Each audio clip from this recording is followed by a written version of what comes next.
ভাবতে পারেন, কলকাতার বুক থেকে দিন দুপুরে একটা বিশাল প্রাসাদ হঠাৎ অদৃশ্য হয়ে গেল।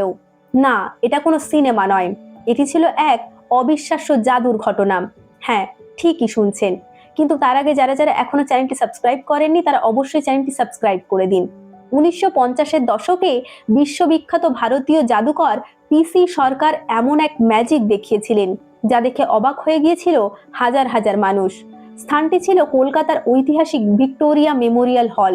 দুপুরবেলা চারিদিকে হাজার হাজার দর্শক দাঁড়িয়ে, সবাই তাকিয়ে আছে সেই সাদা মার্বেলের বিশাল প্রাসাদের দিকে। হঠাৎ পিসি সরকার তার জাদুমন্ত্র পড়তে শুরু করলেন। চারিদিকে ধোঁয়া, আলো আর রহস্যময় পরিবেশ তৈরি হলো। আর তারপর মাত্র কয়েক সেকেন্ডের মধ্যেই পুরো ভিক্টোরিয়া মেমোরিয়াল হল চোখের সামনে থেকেই উধাও। মানুষ অবাক, কেউ বিশ্বাস করতে পারছিলেন না। এত বড় একটা স্থাপত্য কিভাবে হঠাৎ অদৃশ্য হয়ে গেল। কিছুক্ষণ পর আবার ধোঁয়া কেটে গেল। দেখা গেল ভিক্টোরিয়া মেমোরিয়াল ঠিক আগের মতোই আবার ফিরে এসেছে। এই অবিশ্বাস্য ম্যাজিকের পর থেকেই পিসি সরকারকে বলা হয় দ্য ওয়ার্ল্ড গ্রেটেস্ট ম্যাজিশিয়ান। আজ সেই দিনের গল্প শুনলে মানুষ অবাক হয়ে যায়, কারণ ইতিহাসে খুব কম জাদুকরই এমন অসম্ভব ম্যাজিক দেখাতে পেরেছেন। তাহলে প্রশ্ন হলো, এটা কি সত্যি জাদু ছিল নাকি অসাধারণ কোনো কৌশল? আপনি কি মনে করেন?